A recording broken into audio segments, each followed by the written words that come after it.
1972లో జ్యోతి దీపావళి ప్రత్యేక సంచికలో ప్రచురితమైన ఈ కథని రచించిన వారు శ్రీమతి డి కామేశ్వరి గారు. చేతులు కాలాయి. మామగారు తలుపు దగ్గర నుంచుని పిలిచాడు శంకరం. ఏం నాయనా? ముసుగు సవరించుకుంటూ వచ్చింది సుందరమ్మగారు. ఆస్పత్రికి వెళ్ళొస్తాను, కాస్త పిల్లల్ని చూస్తారు కదూ, ఆడుకుంటున్నారులేండి అన్నాడు శంకరం. అలాగే, వెళ్ళిరా నాయనా. కాఫీ తీసుకు వెడుతున్నావా? వెళ్ళిరా, చూస్తాలే అందావిడ. శంకరం వరండాలోంచి సైకిల్ తీసుకుని బయలుదేరాడు. ఆఫీస్ నుంచి ఆదరాబాదరా వచ్చి కాఫీ చేసుకుని తాగి పిల్లలకింత పోసి ఎడపిల్లకి పాలు పట్టి అందరికీ మొహాలు కడిగి తను కడుక్కుని పెళ్ళానికి కాఫీ ఫ్లాస్క్లో పోసుకుని ఆస్పత్రికి బయలుదేరాడు. అక్కడ భార్యను చూసి మళ్ళీ ఇంటికి వచ్చి వండాలి, పిల్లలను పడుకోబెట్టాలి. మళ్ళీ పొద్దునే కాఫీలు, వంట, ఆఫీసు. తను చేయాల్సిన పనులన్నీ దెయ్యాల్లా ఎదట నిలబడి భయపెడుతోంటే శంకరంకి అలసట, నీరసం ముంచుకు వచ్చింది. అప్పుడే 2 రోజులయ్యింది ఆస్పత్రిలో చేర్చి. ఇంకా కాన్పు అవలేదు. అయ్యాక ఇంకో వారం. చేయాల్సిన చాకిరీ కంటే 4 పిల్లల్ని, అందులో 2 ఏళ్ల పిల్లని సంభాళించుకుంటూ వచ్చేసరికి శంకరం ఆ 10 రోజుల్లో సగం అయిపోయాడు. ఏదో వెధవది మగపిల్లాడు కావాలన్న ఆశ, కోరిక పీడిస్తుంటే ప్రలోభపడ్డాడు. ఫలితం 4 ఆడపిల్లలు. పెళ్ళైన 9 ఏళ్లలో ఇది 5వ కాన్పు. 3వ కాన్పు నుంచి భార్య ఆరోగ్యం దిగజారింది. 4వ కాన్పుకే డాక్టర్ చివాట్లు పెట్టింది. వంశోద్ధారకుడి కోసం ఆ చివాట్లను లక్ష్యపెట్టలేదు. 5వసారి నీవు మనిషివా పశువ్వా అన్నట్టు చూసింది డాక్టరమ్మ. 4 పిల్లలతో, చాలీ చాలని జీతంతో 2 పురుళ్ళకి భార్య ఆస్పత్రిలో పడుంటే తను ఇంట్లో పడిన నరకం అన్నీ గుర్తుకొచ్చి, అవును సుమా, పొరపాటు చేశాను అన్న పశ్చాత్తాపంతో పాటు ఈసారి ఆడపిల్ల పుడితే ఏం చేసేట్టు అన్న భయం ఆరంభించాయి శంకరంలో. చేతులు కాలాయి కనుక ఈసారి ఇంకా ఆకులు పట్టుకుని లాభం లేదని, ఇంక చాలు, బుద్ధి వచ్చింది అని చెంపలేసుకున్నాడు శంకరం. నీలాంటి వాళ్ళకి చెప్పి లాభం లేదు, ఈసారి ఆవిడకే ఆపరేషన్ చేసేస్తానని డాక్టర్ తిరస్కారంగా అంటే తల వంచుకుని తలాడించాడు. దేవుడు దయ ఎలా ఉందో ఈసారి. మగపిల్లాడి మాట దేవుడెరుగు. సీత బొత్తిగా ఒంట్లో ప్రాణం లేకుండా ఉంది. ఈ గండం గడిచి బయటపడితే చాలు అనుకున్నాడు శంకరం. ఆస్పత్రి వరండాల నిండా జనం. విజిటింగ్ టైం గనక రోగుల బంధువులతో, ఆప్తులతో, మిత్రులతో వార్డులన్నీ నిండిపోయాయి. తెల్లటి పక్క మీద అంతకంటే తెల్లగా పాలిపోయిన సీత మంచం దగ్గరికి వచ్చాడు శంకరం. భర్తని చూసి నీరసంగా నవ్వింది సీత. ఎలా ఉంది సీత? డాక్టర్ ఏమంది అన్నాడు ఆరాటంగా శంకరం. అలాగే ఉంది, ఇంజెక్షన్ ఇచ్చారు. అయితే ఈ రాత్రికి కాన్పు అవ్వచ్చంటున్నారు. నొప్పులు అలాగే ఉన్నాయా? శంకరం పక్క మీద కూర్చుని కాఫీ గ్లాసులోకి పోసి అందించాడు. నిన్న రాత్రి కొద్దిగా ఓ 2 గంటలు వచ్చి ఆగిపోయాయి, మళ్ళీ రాలేదు. ఏమిటో ఈ నరకం ఎన్నాళ్ళు అనుభవించాలో ఏమిటో సీత నిరాశ, నిస్పృహ బాధలతో అంది. డాక్టర్ ఏమీ అనడం లేదు? ఏమంటుంది? చూస్తున్నారు. నొప్పులు రావాలిగా. సమయం వచ్చే వరకు వాళ్ళు మాత్రం ఏం చేస్తారు? అవసరమైతే ఏ ఆపరేషన్ వాళ్లే చేస్తారు. బాగుంది. ఈసారి ఎందుకిలా అయిందో. కర్మ మాట ఎలా ఉన్నా చేతులారా చేసుకున్నారు. 9 ఏళ్లలో 5 కాన్పులా?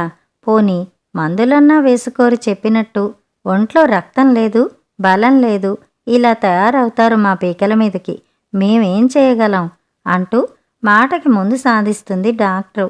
తలెత్తుకోలేకపోతున్నాను అంది సీత. శంకరం తలొంచుకున్నాడు. సర్లేండి, ఇప్పుడేమనుకుని ఏం లాభం? పిల్లలేమంటున్నారు? అల్లరి చేస్తున్నారా? మిమ్మల్ని ఏడిపిస్తున్నారా? ఏడిపించడమా? వెధవలు నా ప్రాణాలు తోడేస్తున్నారనుకో. చస్తున్నాను వాళ్లతో. అందులో ఆ చంటిదాన్ని పట్టుకోవడం నా వశం కావడం లేదు. నిన్న రాత్రంతా పడుకోనే లేదు. లేచినప్పుడల్లా అమ్మా అంటూ ఏడ్పు. సముదాయించేసరికి నా ప్రాణం పోతుంది. ప్రతిసారి 5వ రోజు ఇంటికి వచ్చేదానివి, కనీసం పిల్లల్ని చూసుకునేదానివి. ఈసారి అప్పుడే 2 రోజులైంది. కాన్పు అవ్వాలి, ఆపరేషను, ఇవన్నీ అయ్యి నీవింటికి వచ్చేసరికి నా చావు మూడుతుంది చిరాగ్గా అన్నాడు శంకరం. సీత నిట్టూర్చింది. చంటి పిల్లలు, జ్ఞానం తెలుసా ఏమన్నానా వాళ్ళకి? ఎలాగో 10 రోజులు ఈసారికి బాధపడాలి. మరేం చేస్తాం? మన కర్మ కాకపోతే అటూ ఇటూ కూడా ఆదుకునేవాళ్ళు లేకుండా అయ్యారు మనకి అంది. నిజమే, శంకరం తల్లిదండ్రులు లేరు, అక్కగారులున్నారు. వాళ్ళనెవరినన్నా పిలిస్తే వాళ్ళు 1/2 మంది పిల్లలతో వస్తే పోషించే స్తోమత లేని శంకరం ఆ అనుభవం ఒకసారి అయ్యాక అంతకంటే చాకిరీ చేసుకోవడమే మంచిదన్న నిర్ణయానికి వచ్చాడు. సీత తల్లి ఉందిగాని ఆవిడ రోగిష్టిది. ఆవిడకే అందరూ చెయ్యాలి. 2 పురుళ్ళకి పుట్టింటివారు తీసుకెళ్లారు. తల్లి మంచాన పడ్డాక పుట్టింటి ఆశపోయింది సీతకి. డాక్టర్ దూరంగా రావడం చూసి శంకరం లేచి నిల్చున్నాడు. అతనికి డాక్టర్ని చూస్తే భయం, ఎక్కడ దులుపుతుందోనని. నమస్కారం చేశాడు. ఆవిడ ఓ చూపు శంకరం వైపు విసిరి, ఎలా ఉంది? నిప్పులేమన్నా వస్తున్నాయా అంటూ సీతని అడుగుతూ పొట్ట నొక్కింది. లేదండి అంది సీత. ఆవిడ నర్సుతో ఏమిటో చెప్పింది. చూద్దాం, రేపట్లోగా రావచ్చు అంటూ ఆవిడ కదిలి ముందుకు వెళ్ళింది. ఇంటికెళ్ళండి, పిల్లలు ఏడుస్తున్నారో ఏమిటో. వంట అది చెయ్యాలి కాబోలు. ఇంకా నాకేం పర్వాలేదులేండి. బామ్మగారు కూర అది చేసి ఇస్తున్నారా? సీత అడిగింది. ఆవిడ ఉండబట్టి ఈపాటి అన్న ఈడ్చుకు వస్తున్నాను. పాపం 2 పూటల కూరో పచ్చడో ఏదో ఇస్తుంది చేసి. పిల్లల్ని చూస్తుంది. ఆవిడ రుణం తీర్చుకోలేం మనం అన్నాడు శంకరం. నిజమే, పక్కవాటాలోని బామ్మగారు పెద్ద దిక్కులా సీత వాళ్ళని కష్టంలో సుఖంలో ఆదుకుంటోంది. పురిటికి సీత ఆస్పత్రిలో ఉన్నన్ని రోజులు పిల్లల్ని శంకరం ఆఫీస్కి వెళ్ళినప్పుడు చూస్తుంది. శంకరం అత్తెసరు పడేసుకుంటే ఏ కూరో పచ్చడో చేసి ఇస్తుంది. సీతకి పచ్యం వంట వండి పెడుతుంది. ఆ 10 రోజులు స్నానం చేసిన దగ్గర్నుంచి సీతే పనిమనిషి సాయంతో కుంపటి దగ్గర కూర్చుని వండుకునేది. శంకరం ఇంటికి వచ్చేసరికి చీకటి పడుతోంది. సైకిల్ పెట్టి గదిలోకి వెళ్ళేసరికి ఒళ్ళు తెలియని కోపం వచ్చేసింది. చంటిది ఉచ్చపోసుకుని హాయిగా చేతులు తపతప కొట్టుకుంటూ మొహం ఒళ్ళు తడుపుకుంటోంది. 2వ పిల్ల 3వ పిల్ల లక్క పిడతల కోసం హోరాహోరీ దెబ్బలాడుకుంటూ జుట్టు పీక్కుంటూ కలైపడుతూ ఏడుస్తున్నారు. పెద్ద పిల్ల ఇవేం పట్టనట్టు పలక మీద ఏదో రాసుకుంటోంది. ఇల్లంతా కాగితాలు చింపి పోశారు.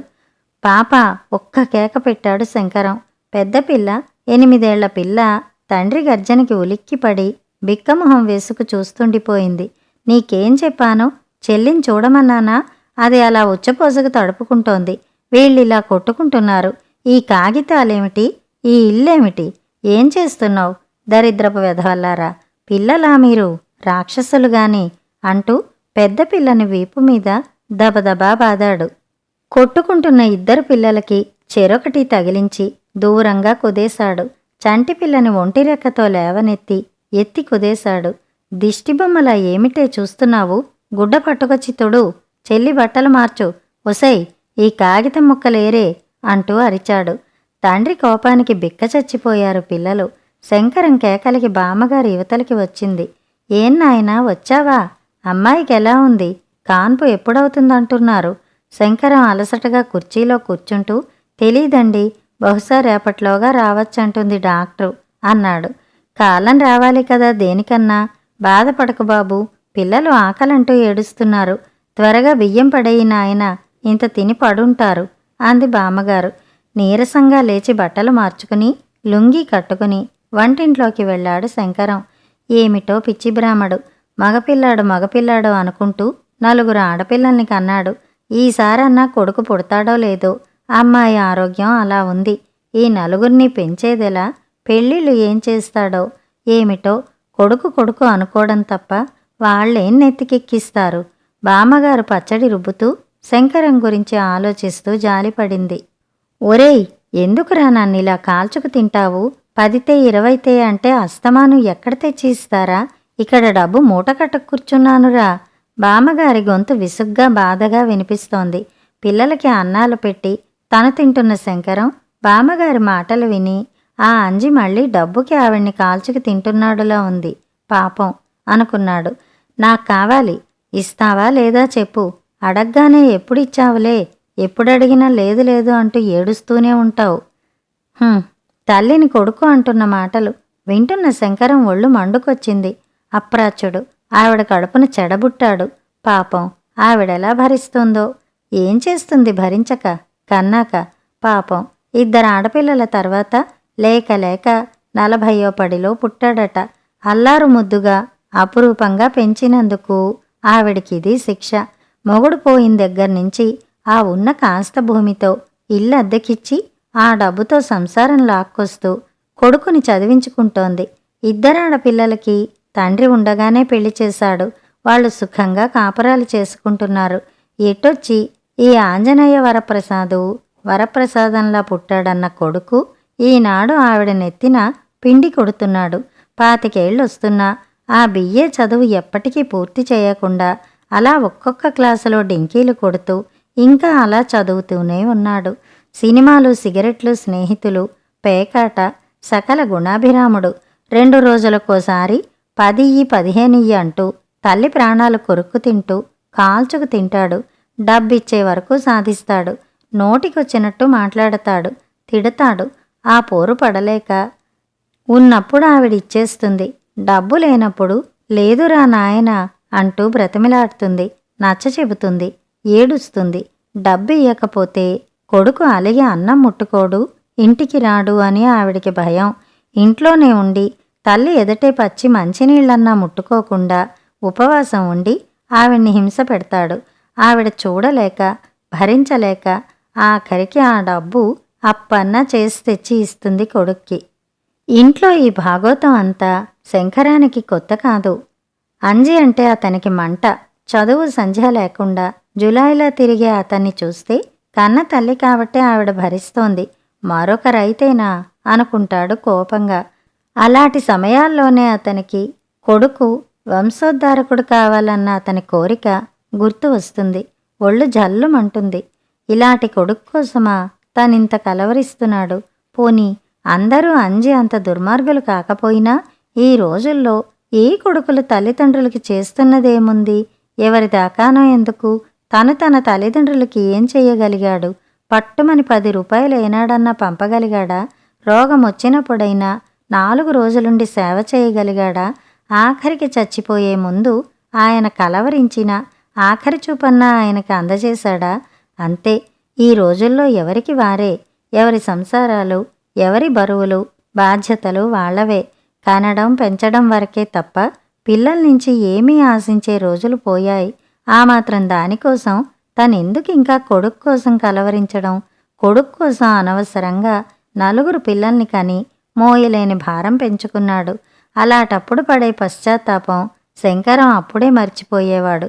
ఫలితమే 5వ కాన్పు భార్యకి, అన్నం తిని వెళ్ళరా నాయనా, నన్నిలా కాల్చుకు తినకురా, అన్నం వండేశాను, 2 ముద్దలు తినిపోరా. ఆవిడ కొడుకుని దీనంగా బతిమలాడుతోంది.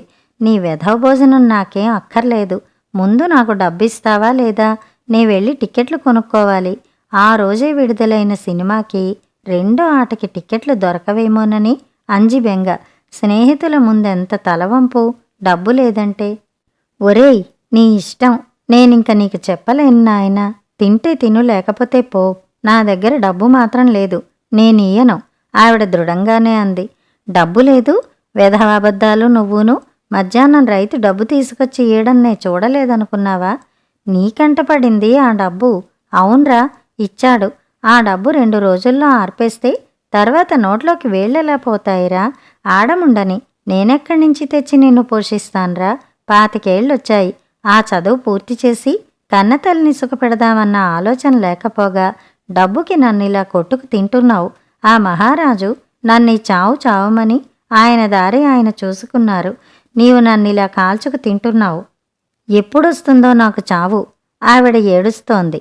ఛా, నీవు కాదు, నేను చావాలి. వెధవ బ్రతుకు. ఒక్క సినిమాకెళ్ళడానికి ఇంత రాద్ధాంతం ఎప్పుడూ ఇంట్లో. సినిమాకి కావాలంటే రూపాయో 2 గాని 15 20 ఎందుకురా? పాపం బామ్మగారు ₹1 టికెట్కి వెళ్ళినట్టు బిఏ చదువుకుంటున్న కొడుకు వెళ్ళడని పక్కింటి సుబ్బమ్మగారితో వెళ్ళినా ఎవరి టికెట్ డబ్బులు వాళ్ళు పెట్టుకోవడం. 4 కలిసి వెళ్ళినప్పుడు అలా కాదని బామ్మగారికేం తెలుసు? 4 ఫ్రెండ్స్ వెళ్ళాలి. టికెట్లు దొరక్కపోతే బ్లాక్లోనన్నా కొనుక్కోవాలి. కాఫీ, టీ, కూల్ డ్రింక్సు, పాను, సిగరెట్లు, చిల్లర ఖర్చులు ఉంటాయని ఎంతకని చెప్తాడు అంజి? అంతేకాక రెండో ఆటకి వెళ్లే లోపల వీలైతే ఓ 4 రౌండ్లు రమ్మీ ఆడుకోవడానికి డబ్బుండాలి. ఇవన్నీ ఖర్చులు ముసలావిడికి చెప్పడం చిరాకు కదా. అంజలాంటి వాళ్ళకి ఇందా 2 రూపాయలు తీసుకో, సినిమాకు వెడదువులే, ముందు అన్నం తిను, నీ బోడి 2 రూపాయలు నువ్వే ఉంచుకో, డబ్బెలా తీసుకోవాలో నాకు తెలుసులే అంజి దూకుడుగా అన్నాడు. ఒరేయ్ ఒరేయ్ అన్నం, ఆవిడ అరుస్తోంది కొడుకు అన్నం తినకుండా వెళ్ళిపోతున్నాడని. నిట్టూర్చాడు శంకరం. ఏం పాపం చేసుకుని కన్నాన్రా నాయనా నిన్ను, పూజలు చేసి చేసి నిన్ను కన్నాను. బామ్మగారు ఏడుస్తూ గొణుక్కోవడం వినిపించింది శంకరంకి. కొడుకు అన్నం తినలేదని, ఆ పూట ఆవిడ తినకుండా పడుకుంటుందని శంకరంకి తెలుసు. అర్ధరాత్రి మంచి నిద్రలో ఉన్న శంకరంకి బామ్మగారు వెర్రి కేకలు పెట్టడం విని మెళకువ వచ్చింది. దొంగ దొంగ ఆవిడ కేకలు విని గాబరాగా శంకరం తలుపులు తీసుకుని బయటికి వచ్చాడు. వస్తుంటే వరండాలోంచి చీకట్లో డాష్ ఇచ్చిన మనిషిని గట్టిగా వాటేసుకున్నాడు శంకరం. శంకరాన్ని విదిలించుకుని గింజుకుని విసురుగా పారిపోతున్న మనిషి అంజి అని ఆ చీకట్లో కూడా గుర్తుపట్టగలిగాడు శంకరం. అంజీ అన్నాడు ఆశ్చర్యంగా శంకరం చేయి వదిలిచేసి. ఆ అదునులో అంజి పారిపోయాడు. గబగబా లోపలికెళ్ళాడు. శంకరం లైటు వేసి చూసేసరికి బామ్మగారు బోర్లా నేలమీద పడి ఉంది. బామ్మగారు అంటూ శంకరం ఆత్రుతగా ఆవిడ దగ్గరికెళ్ళాడు. ఆవిడ తెలివి తప్పి పడి ఉంది. నీళ్లు తెచ్చి చల్లాక ఆవిడ కళ్ళు విప్పి దొంగ దొంగ వగరుస్తూ నోట మాట రానట్టు గజగజలాడింది. శంకరంకి తెరిచిన పెట్టె అందులోంచి లాగి అడ్డదిడ్డంగా పడున్న బట్టలు కనిపించాయి. దొంగ పారిపోయాడా నాయనా, ఆ పెట్టి చూడు బాబు, డబ్బు పట్టుకుపోయాడో ఏమిటో ఏడుపు గొంతుతో అందావిడ. ఆవిడ నుదుట పెద్ద బొప్పి కట్టింది. మోకాలు మోచేయి గీసుకుని నెత్తురు వస్తోంది. శంకరం ఆవిడని లేపి మంచం మీద కూర్చోపెట్టాడు. ఆవిడ కుంటుతూ లేచింది. శంకరం ఆరాటంగా పెట్టి చూశాడు. డబ్బు లేదు బామ్మగారు. అయ్యయ్యో, 500 మధ్యాహ్నమే పెట్టాను నాయనా, దిక్కుమాలినవాడు. ఆ అంజిగాడు అలిగిపోయాడు ఇంట్లోంచి. ఎప్పుడొస్తాడో ఏమిటోనని తలుపులు చేరేసి అలా నడుం వాల్చాను. వీధి తలుపు వేసేసుంది కదా, లోపలికెవరొస్తారనుకున్నాను. అలా ఎప్పుడు నిద్ర పట్టేసిందో. పెట్టి చప్పుడైతే మెలకువ వచ్చి కళ్ళు విప్పి చూద్దును, ఎవడో పెట్టి తీస్తున్నాడు. గబుక్కుమన కేక పెట్టి లేచేసరికి మాయదారి వెధవ ఒక్క తోపు తోశాడు. మంచం తగిలి బోర్లా పడ్డాను. నుదురు కొట్టుకుని కళ్ళు చీకటి కమ్మింది. అయ్యయ్యో, 500 రూపాయలు. నేనేం చెయ్యను? అయ్యో, మరో 4-5 నెలలు ఏం పెట్టుకు తింటాం? వీడమ్మ కడుపు మాడా. బామ్మగారు ఏడుస్తూ తిడుతోంది. వెర్రి నాయన, అడిగితే 10 రూపాయలు ఇచ్చాను కాదు, ఈ దొంగ సచ్చినాడు మొహాన కొట్టాను డబ్బంతా. ఆవిడ అమాయకత్వానికి జాలిపడుతూ పోయిన డబ్బు ఎలాగో పోయింది, ఆవిడ మనశ్శాంతిని కూడా పోగొట్టడం ఎందుకని తనకు తెలిసిన నిజం చెప్పలేకపోయాడు శంకరం. ఏం చేస్తాం, ఈరోజు మంచిది కాదు బామ్మగారు. అయినా మీరు డబ్బు అలా పెట్టెలో అందరికీ తెలిసే చోటన ఇక ముందన్నా పెట్టకండి. ఏ వంటింట్లో అలమర్లలో ఎవరికీ తెలియని చోటన పెడుతుండండి అన్నాడు శంకరం అంజిని దృష్టిలో ఉంచుకుని. ఆవిడ ముక్కు చీదుకుంది. తర్వాత చాలాసేపు నిద్రపట్టలేదు శంకరానికి.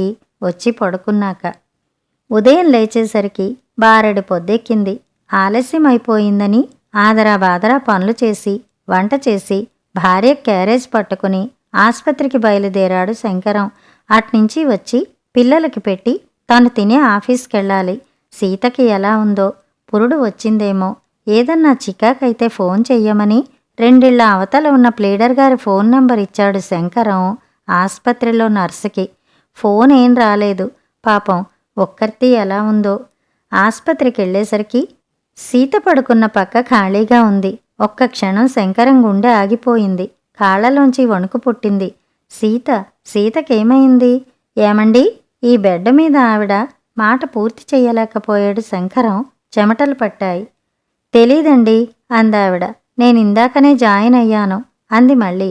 2 మంచాల తర్వాత ఉన్న ఆవిడ శంకరం గాబరా చూసి, ఆవిడ్ని రాత్రి 2 గంటలప్పుడు లేబర్ రూమ్కి తీసుకెళ్లారండి. కాన్పు అయినట్టు లేదు, ఆపరేషన్ అంటూ హడావిడి పడుతున్నారట నర్స్ అంది ఇందాక. పాపం రాత్రి 10 గంటల నుంచి చాలా బాధపడుతున్నారు. సీత ఇంకా బతికే ఉన్నదన్న కబురుకి శంకరంకి మళ్ళీ కాళ్ళు చేతులు ఆడడం మొదలుపెట్టాయి. తన పిచ్చి కాకపోతే ఏం జరిగినా తనకి తెలియకుండా ఏం చేసెయ్యరు కదా మనిషిని. సీతకెలా ఉందో ఎవరిని అడగడం? మంచాలన్నీ దాటుకుని డ్యూటీ రూమ్ దగ్గరికెళ్ళాడు. అక్కడెవరూ లేరు. వరండా చివరి నుంచి ఓ నర్సు నడుచుకుంటూ వస్తోంది. ఆరాటంగా ముందుకెళ్ళి 11వ నెంబర్ పేషెంట్కి ఎలా ఉందండి? ఎవడి వింత మృగం అన్నట్టు ఓ చూపు విసిరి నాకు తెలీదు అంటూ విసురుగా వెళ్ళిపోయింది. తనకు తెలిసిన నర్సు ముఖాలు ఎక్కడన్నా కనిపిస్తాయేమోనని ఆశగా ఆరాటంగా చూశాడు. మరో నర్సు వస్తుంటే ప్లీజ్ ఏమండి, ఇక్కడ 11వ నెంబర్ బెడ్ పేషెంట్కి ఎలా ఉందో చెప్పగలరా? కాన్పు అయిందా? ఆపరేషన్ చేస్తున్నారా? ఆ నర్సు ఓ క్షణం ఆగి నాకు తెలీదండి, నాది వార్డు కాదు, ఇంకెవరినన్నా అడగండి అంది. పోనీ లేబర్ రూమ్ ఎక్కడండి? అలా కుడివైపు తిరిగి నడిచి మళ్ళీ ఎడంవైపు తిరగండి అంటూ వెళ్ళిపోయింది.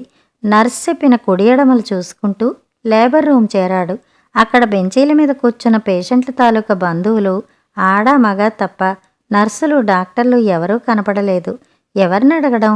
ఆరాటం, గాబరా, ఆందోళనతో చెమటలు పట్టేస్తున్నాయి శంకరంకి. ఓ 5 నిమిషాలు అటూ ఇటూ తచ్చాడాక లోపల నుంచి ఓ నర్సు ఏదో సామాన్లు పట్టుకొస్తుంటే గబాలను ముందుకెళ్ళి మళ్ళీ ఆరాటంగా సీత గురించి అడిగాడు. 11వ నెంబరా? ఇక్కడెవరూ లేనట్టున్నారే, ఉండండి అడిగి వస్తాను. పేరేమిటి?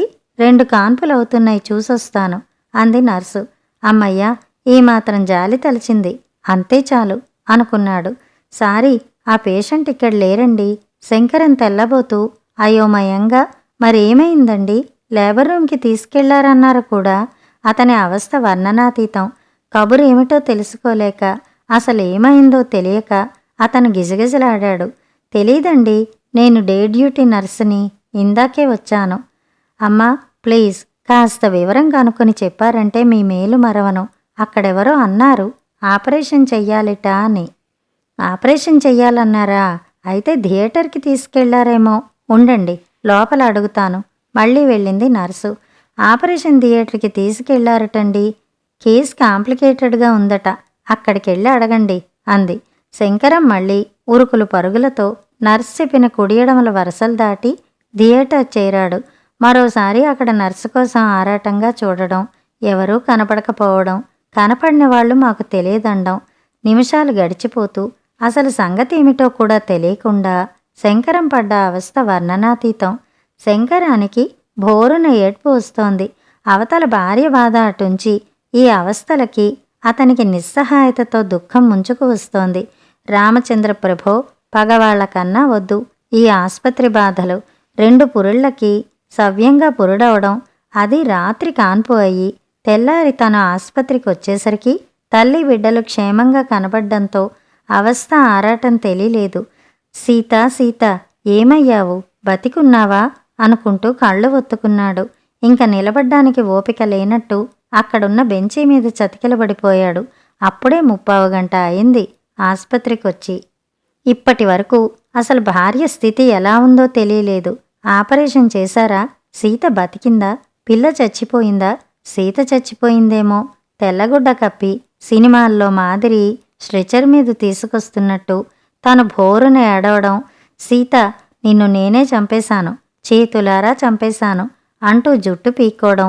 ఇంట్లో పిల్లలు, తల్లి లేని పిల్లలు, తను చెయ్యాల్సిన చాకిరి, పిల్లల్ని పెంచలేకపడే అవస్థలు సినిమా రీల్లా గిర్రున కళ్ల ముందు తిరిగిపోతున్నాయి. మరో రీలులో సీత చచ్చిపోయింది, పిల్లాడు బతికాడు, మీ కోరిక తీర్చాగా అంటున్న సీత. ఆ కొడుకు అంజి మొహంతో భీకరంగా కనపడి వికటాటహాసం చేస్తూ డబ్బుతే డబ్బుతే అంటున్నాడు. తన్ని 4 తగల్నిచ్చి తాళాలు లాక్కుని పెట్లోంచి డబ్బు లాక్కుపోతున్న కొడుకు. శంకరం కూర్చుని ఉన్న తానున్న స్థితి ఏమిటో తనకే తెలియని స్థితిలో కళ్లమట కారుతున్న నీరుతో అలా ఎంతోసేపు కూర్చున్నాడు. ఆ కొద్ది నిమిషాల్లో తనని తాను 100 సార్లు తిట్టుకున్నాడు. మనసులోనే లెంపలు పెడీ పెడీమని వాయించేసుకున్నాడు. కొడుకు వద్దు, ఏమీ వద్దు, భార్యని రక్షించు దేవుడా అంటూ 1000 సార్లు ప్రార్థించాడు. ఆపరేషన్ థియేటర్ తలుపు తెరుచుకుని ఓ నర్సు బయటికి వచ్చింది. ఒక్క ఉదుటిన ముందుకెళ్ళాడు శంకరం. సీత సీత 11వ నెంబర్ బెడ్ ఆవిడ. శంకరంకి అంతకంటే మాటలు రాలేదు. నర్సు యగాదిగా చూసి 11వ పేషెంట్ తాలూకా మీరు అంది. అమ్మయ్యా అనుకుంటూ గబగబా తలాడించాడు. ఇప్పుడా వస్తారు? ఆవిడకెంతో సీరియస్ అయింది. ఆపరేషన్ చెయ్యాలి. బతుకుతుందో లేదో. పేషెంట్ తాలూకు మనిషి ఎవరా అని చూస్తే ఎవరూ లేరు. ఇప్పుడా వస్తారు? అంది కోపంగా. నాకు తెలీదండి. అవసరమైతే ఫోన్ చెయ్యమని నెంబర్ ఇచ్చాను. ఆ నర్సు 2 సార్లు ఫోన్ చేసింది. అట్నుంచి నో రిప్లై. నేనేం చెయ్యనండి. తెలీదండి. ఎలా ఉందండి? ఆరాటంగా అడిగాడు. ఈ లోపల డాక్టరమ్మ తొంగి చూసింది. శంకరాన్ని చూస్తూనే కోపంగా యువతలకి వచ్చి, ఏమండి, పెళ్ళాం బతికిందో లేదోనని చూడ్డానికి వచ్చారా ఏమిటిప్పుడు? ఏం మనుషులండి? కడుపు చేయడం. రాత్రి నుంచి ఆవిడ బాధపడుతోంది. తెల్లారుజాము నుంచి సీరియస్ అయింది. ఆపరేషన్ చెయ్యాలి. బతుకుతుందో లేదోననే సీరియస్ స్థితిలో ఉన్న మనిషి తాలూకా వాళ్ళు ఇంతవరకు ఊడిపడకపోతే ఎలాగండి? ఆవిడ వరసపెట్టి దులిపేస్తోంది. అమ్మా తల్లి, మీకు నమస్కారం. నా భార్య బతికుందో లేదో చెప్పి మరీ తిట్టు తల్లి అనుకున్నాడు శంకరం. కాని ఆ మాట పైకి అనే ధైర్యం లేదు. ఏమైందండి? ఏడుపు గొంతుతో అడిగాడు. ఏమవుతుంది? ఒంట్లో బలం రక్తం లేకపోయాక ఏడాదికో బిడ్డ చొప్పున కంటూ ఉంటే ఇంకేమవుతుంది? పాలిపోయిన మొహంతో గజగజ వణుకుతున్న శంకరం స్థితిని చూసి ఆవిడికే జాలి పుట్టినట్టుంది. అక్కడితో ఆగింది. పెద్ద ప్రాణాన్ని అతి కష్టం మీద బ్రతికించాం. మీరు కావాలనుకున్న కొడుకు మాత్రం దక్కలేదు అంది డాక్టర్ సీరియస్గా ముఖం పెట్టి. తుఫాను వెలిసిన ప్రశాంతిలా మండు టెండలోంచి వచ్చి చల్లని నీరు తాగినంత హాయిగా అనిపించింది శంకరానికి ఆ క్షణం. ఏ కొడుకు కోసం కలవరించి నలుగురు పిల్లల్ని కని బ్రతుకు భారం పెంచుకున్నాడో ఆ కొడుకు పుట్టకుండానే చచ్చిపోతే ఏడవకపోవడమే గాక ఏదో రిలీఫ్ దొరికిన వాడిలా సీత ఎలా ఉందిప్పుడు అంటూ సాయంత్రం అడుగుతున్న భర్త ముఖం మీద విరిసిన ప్రశాంతతని చూసి విస్తుపోయింది సీత. మనం దురదృష్టవంతులం. ఇంత కష్టపడ్డా ఫలం దక్కలేదు అంది సీత కళ్ళనీళ్లతో. మనం అదృష్టవంతులమే సీత. ఎప్పటి నరకం సంగతో అప్పుడు చూసుకోవచ్చుగాని ముందు ఇప్పటి నరకం నుంచి తప్పించుకున్నాం. నీవు బ్రతికావు, అంతే చాలు. అతనికి నిజంగానే ఆనందంగా ఉంది. కొనాల్సిన పాల డబ్బాలు, మందులు, మరో ప్రాణి తిండి ఖర్చు తగ్గినందుకు అతని విచారమల్లా ఈ తెలివితేటలు ఏ మూడోసారో ఉంటే ఎంత బాగుండేది అని. కథ సమాప్తం.